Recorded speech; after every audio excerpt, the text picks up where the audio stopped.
Good evening, and thanks for staying with us. If you're just joining, the moment you're about to hear from a congressional hearing is drawing intense scrutiny, not because of partisan theatrics, but because of what it reveals about immigration enforcement, due process, and the treatment of American citizens. Before we get into the details, make sure you subscribe to the channel so you don't miss continued coverage and clear breakdowns of stories that often get lost in the noise. I yield back. Gentleman yields. I now recognize Mr. Magaziner for 5 minutes.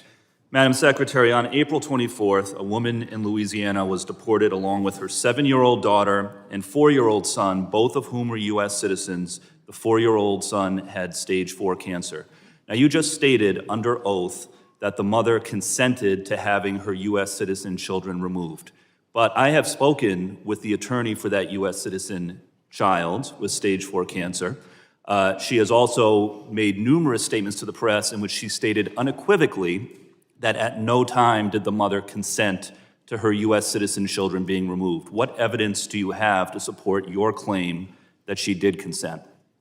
Congressman, we followed the same policies and procedures. What evidence do you have? And we what have evidence do you have? We have documentation that she? that what that documentation do you have that mother consented? We will get that to you, sir. I don't have it with me. Please today, do. I understand that it's mother hard to keep them all consented straight to because you've take her deported child with multiple her. U.S. citizen children, but I'm asking specifically about the 4-year-old with cancer who was deported on April 25th. For the record, that family was also not given access to legal counsel before they were deported, even though their lawyer was in the same building at the time. I'm holding in my hands here a document called ICE Directive 11064, Interests of Non-Citizen Parents and Legal Guardians of Minor Children. This is the policy for how ICE agents should handle situations like this. It states unequivocally that parents and legal guardians should have the ability to make alternative care arrangements for minor children prior to their arrest or detention, and that ICE must afford parents the opportunity to consult with legal counsel. So, did the ICE agents working on this case who deported this 4-year-old with cancer of their own volition fail to follow ICE policies, or were they directed to by your office or anyone else in DHS leadership?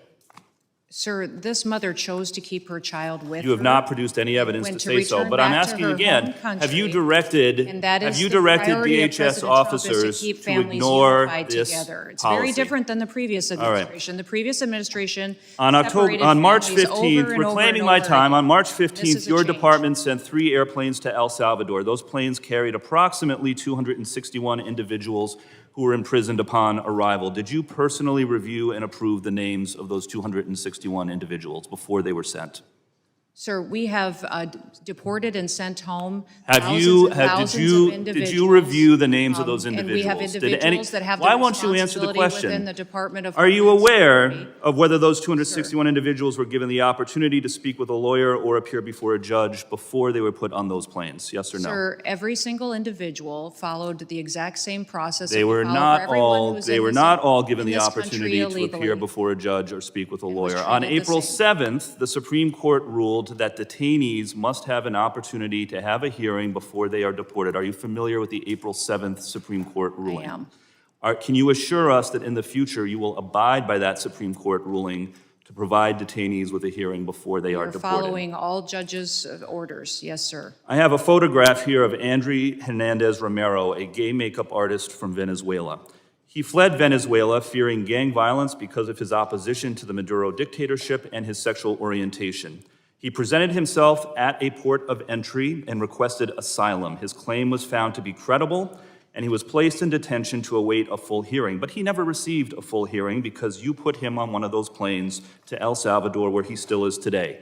Listen to me. He had no criminal record in the United States or in any other country. He did not even enter the country illegally. He presented at a port of entry. He tried to do it the legal way, and to this date, the only evidence your department has presented to justify his imprisonment is that he had 2 tattoos, one that said mom and one that said dad. Do you have any other evidence to present for why this individual should be locked up in El Salvador? Sir, every case is used you have the any- same protocols and the same processes and inputs. Do you have any that evidence that other than the law enforcement tattoos that say officers mom use in or criminal dad for why cases? this So it's individual not should be just locked on up? tattoos. It's who they're affiliated with, their communication. You have not who they're presented spending any time other with, evidence, criminal nor has your activities. department. The cases Reclaiming go my time, exactly the during same your as it was confirmation in hearing, other you said your focus would be on deporting immigrants who have been convicted of crimes and those who have received removal orders. But that is not what you have been doing. Instead, you have been deporting children with cancer, children who are U.S. citizens, a gay makeup artist who committed no crime and didn't even enter the country illegally. You have been sloppy. Your department has been sloppy, and instead of focusing on real criminals, you have allowed innocent children to be deported while you fly around the country playing dress up for the cameras. Instead of enforcing the laws, you have repeatedly broken them. You need to change course immediately before more innocent people are hurt on your watch. Gentleman's time has expired. I now recognize. During a hearing featuring Homeland Security Secretary Kristi Noem, Congressman Magaziner raised a case that has stunned both lawmakers and legal advocates. According to testimony, a woman in Louisiana was deported on April 24th along with her 2 young children, a 7-year-old daughter and a 4-year-old son. Both children are United States citizens. What makes this case especially alarming is that the 4-year-old boy was undergoing treatment for stage 4 cancer at the time of deportation.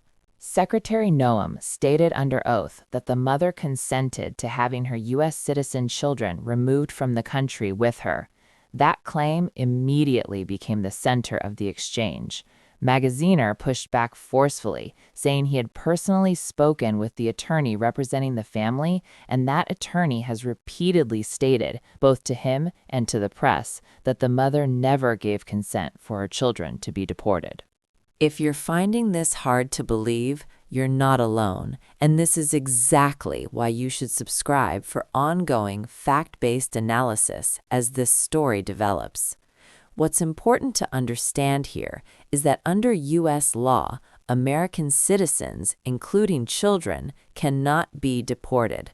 The only scenario where a U.S. citizen child leaves the country in a case like this is if a parent knowingly and voluntarily agrees to take the child with them. That consent must be documented, and it must be verifiable. When Congressman Magaziner asked for the evidence, the documentation, the proof that consent existed, Secretary Noem could not produce it. She responded that the department followed standard policies and procedures, but acknowledged she did not have the documentation with her and would have to provide it later.